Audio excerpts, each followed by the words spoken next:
Today I fucked up by starting my day 12 hours early. I took a nap at 7 because I was feeling dead. I wake up from what feels like a full medical coma, see 9 o'clock glowing on my Alexa, and my brain immediately slams the panic button. Oh shit, you have econ at 9:30. For context, it's a 20-minute drive to campus. No thoughts, no hesitation, just an android executing morning routine.exe at maximum speed. I got dressed, took my ADHD meds, did my hair, grabbed my stuff, and literally started driving to school like it was a totally normal Tuesday morning. I felt foggy and just off, but assumed it was because I'd apparently slept for 14 hours. That should have been a massive red flag since I'm a 6 to 7 hours a night guy, but every once in a while I catch up, so my brain didn't fight me on it. Halfway there I'm bumping Kendrick, trying to wake up while waiting for my meds to kick in, but something's weird, there's no traffic. At all. This is supposed to be the end of rush hour. My brain slowly boots up, something's not computing. I finally check the car clock, and it says 9:15 p.m. I just sat there like an idiot, staring at it, fully unable to comprehend the sheer scale of my delusion. It felt surreal, like I'd glitched into a parallel universe where time means nothing and routines run themselves. And since I live alone, there was nobody to stop me. I didn't question the darkness, nor the abundance of cars in the lot of my apartment complex. None of that was important. I had supply and demand to learn about. So yeah, I got completely ready for school, and am now wired on stimulants for a class that doesn't exist for another 12 hours. I can sometimes sleep on my meds, but definitely not after a 2-hour nap and a full morning sequence executed at the wrong end of the day. Please shame me and laugh at me, so I finally learned to double-check the damn clock instead of trusting my half-conscious caveman brain. Too long did not read. Thought it was morning, it's night, but I took ADHD meds and have class in 12 hours. 24-hour time. Never have this issue again. Switch to European-style 24-hour clock. You will never make that mistake again. How did you not notice it being night time when you stepped outside? Been there. Your brain just did a factory reset. Enjoy the all-nighter. Did you use AI to write this? I think we've all been there once or twice. Live, learn, and laugh at yourself grinning face. Today I fucked up by grabbing my taxi driver's balls. Important information. I walk using a stick, so I only ever have one hand free at once. Anyway, today I had multiple errands to run at various stops along the Antrim Road. So rather than waste my whole day waiting for a bus for 15 minutes to the next stop every time, since I can't walk far, I decided to just book a taxi with multiple stops. Pharmacy, Iceland, the lodge, the doctor, and the fateful post office. Me and the driver had a grand old time chatting. In Ireland, we generally sit in the front seat beside the driver and chat away for the whole trip. We had a laugh about all the Irish signage controversy nonsense, sang along to the radio after I expressed my opinion that the song was a certified banger, and he made cracks at me every time I took a wee while at one of the stops. You's busy chatting up all those young men, were you? Sure you were. I see it all over Europe. In Belfast, mockery and sarcasm is kind of our love language, if that makes sense. So, we finally get back to my wee house, and as I'm getting out the car with my stick, the driver gets out and starts helping me by handing me bags. Lastly, he holds out the fateful cardboard shipping box, which was about the size of a large shoebox, and I reached under it to grab it and balance it over my arm, my view obscured by the large box, and instead grabbed something else. The worst part is, I didn't let go straight away. Somewhere in my mind I just went, this doesn't feel like cardboard, and squeezed it. Then in one horrific moment, I realized exactly what was happening. I was unwittingly groping a value cab's driver in front of half the street, which means it's already all over the new lodge. Weary face. I whipped my hand back like it was on fire and apologized over and over and over as the taxi driver laughed hysterically, saying, "ACH, it's fine, love, most action I've seen in years, so, although sure I still can't let you off the fare," waiting for a hole in the ground to open and swallow me up. In the end I just grabbed the parcel and fled to cringe in the privacy of my own apartment. Too long did not read.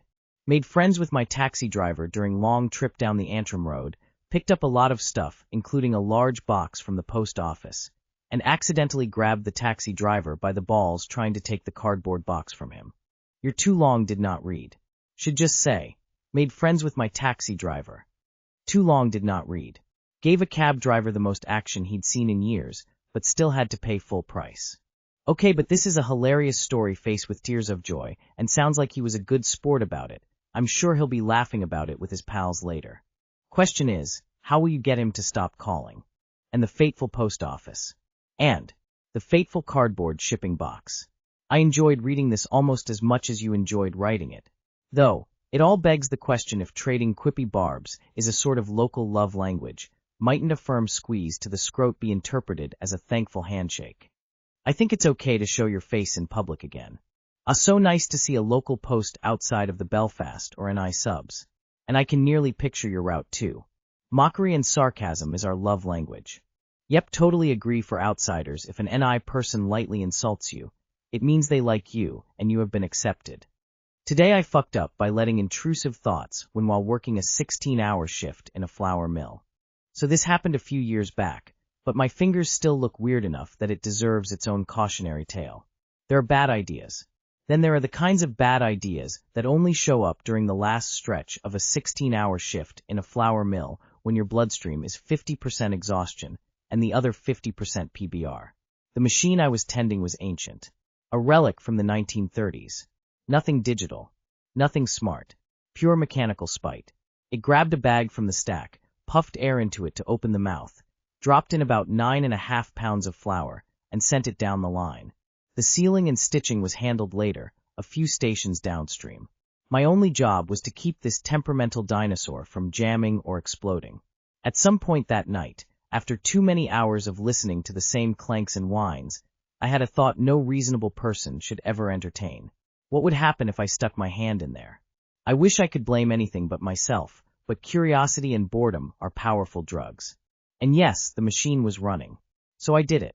The machine did not hesitate. It did not care.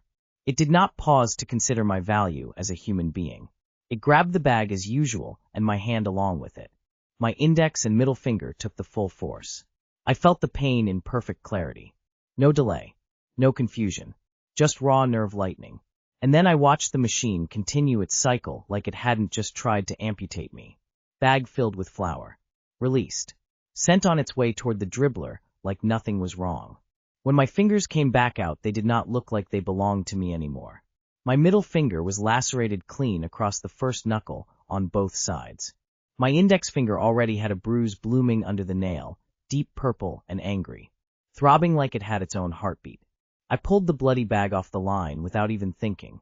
Then I walked off calmly like I was just going to get a drink of water, not trying to keep my insides from becoming outsides. In the break room I found the first aid kit. That was when the real problem hit me. I could not apply a bandage using the same hand that needed bandaging. My manager walked in and got the sanitized version of the story. I made it sound like a normal accident, something that could happen to anyone. Not, I stuck my hand into a 90-year-old flour machine for science. We wrapped it up. I double-gloved. And because medical bills are expensive and pride is dangerous, I went back to work and finished the shift with a partially mutilated hand. The middle finger works, technically. It just never went back to factory specs. The joint is weird. The nail looks a little off. The scars are faint now, but you can still read them like bad handwriting if you know where to look. That old machine never apologized. It just kept running. Honestly, I kind of respect it. Too long did not read. Years ago I stuck my hand into a running 1930s flour bagging machine during hour 16 of my shift because I got curious. It mangled my fingers, but I still finished the shift. My middle finger has never looked normal since. I feel like I've heard that this is a phenomenon that factories have to deal with. That the work is so mind-numbing that people do something stupid out of boredom. One of the reasons for shorter shifts, the longer you are in that state, the more likely something will happen. Reminds me of when I was working in a resort kitchen. One person really wanted to go skiing, but couldn't get off work, so they decided to pretend to be hurt. Their genius plan was to wrap their arm in plastic wrap, dip it in the fryer, and get a day or two off work. Yeah, the plastic melted around their arm immediately, and they had to get skin grafts. There is either nothing here, or just this link. Famed novelist Stephen King has to work in a laundry to make ends meet in the early 1970s, and was almost the victim of a shirt-folding machine. He later turned that into a short story, The Mangler, which was turned into a 1990s horror film. King knew all too well the problems of working a boring, dead-end job where you're around dangerous machinery. When I was training a new guy in the supermarket deli, I told him, "Do not get careless around the rotary slicer. It's a machine that spins a blade, that's it, and it can't tell the difference." "The difference between what?" he asked. "Between your fingers and the roast beef," I replied. "To the machine, it's all just meat for cutting." I knew because I had taken the pad off my index finger in my first week. This reads like the exact moment the human brain just gives up and switches to let's see what happens mode. 16-hour shifts plus 1930s machinery is truly a cursed combo. Glad you still have your fingers, even if they're on hard mode now. Today I fucked up by not knowing what a dab rig was. Obligatory not today. 2 days ago I was on a drive with some friends, and we drove over to another friend's house. We got there, and my friend's boyfriend had a dab rig, a device to smoke pure THC oils, legal where I am. He asked if anyone wanted to try it, and I said sure, I've never tried that before, what's the worst that could happen? And his face lit up with the joy of a child who just got a new toy. He put some oil into the bowl and began heating it up. Once the oils were vapor, I take it from him and take a good 5-second hit before passing it back to him. Now for a while I was fine, I got really high, but it was really nice. Until the nausea started. I turned to my friend who drove me and said, "Can we go? I don't feel too good." So he got everyone who he drove, and we left to drop me off first. When I got into the car, someone gave me a small garbage can made to go in cars, and I slumped my face over it and just stopped moving. This is when I began to sweat. Like there was sweat dripping from my face into the garbage can. My body begins to feel insanely heavy. Talking or even moving was out of the question at this point. Time begins to slow down. I remember my friend who was driving saying, "Okay, 15 minutes till we get there." And oh my God, that was the longest 15 minutes of my life. It felt like a 2 hours pass before we get to my neighborhood. During the drive, I remember forcing myself to look out the window, and that may have been my biggest mistake ever. Seeing everything past the car made me extremely scared. I thought we were going way too fast, so I start silently freaking out thinking we were going to crash. When we actually get to my neighborhood, I'm able to lift my head and look around at this point, so I think to myself, okay, we're pretty much there, just like 2 more minutes. And that 2 minutes felt like 15. When I actually get home, I get 2 of my friends to help me get inside. I slump onto the couch and pass out almost immediately. Too long did not read. I took the equivalent of 20 blinkers and had the bad high to beat all other bad highs. Funny story, but trust me, that's not the worst of highs you could have had rolling on the floor laughing. Your buddy really should have warned you. This is whack on his part, Imo. I haven't smoked weed in a number of years, like 15. Then a couple years ago, I went with my girlfriend to one of her friend's beach houses for New Year's. Some of them smoke, and one asked if I wanted a bowl for NYE. It was like 2 a.m., so I said sure, why not? I did not know they had been working on weed like it was the cure for cancer. He packed that bowl with the dankest indoor that I have ever smelt in my life, but I had told him I was a lightweight, so go easy. Next thing I remember is I wake up in the beach house Sandy, and still fully clothed with my girlfriend staring daggers at me. Wasn't until she talked to the friend that gave me the bowl that his version of light and mine were light years apart, and she forgave me somewhat. The one time I tried this, I vomited about 10 times and couldn't move after. I laid in bed having an anxiety attack for hours. Back and forth between wanting to sleep to fearing I would not make it through the night. Never again. It's funny that people still call them dabs. The name came about because you only need a tiny amount of those products to get really stoned. A little dab will do you. Now people have rigs and take massive hits of some of the most potent THC products ever imagined. Baby's first whitey.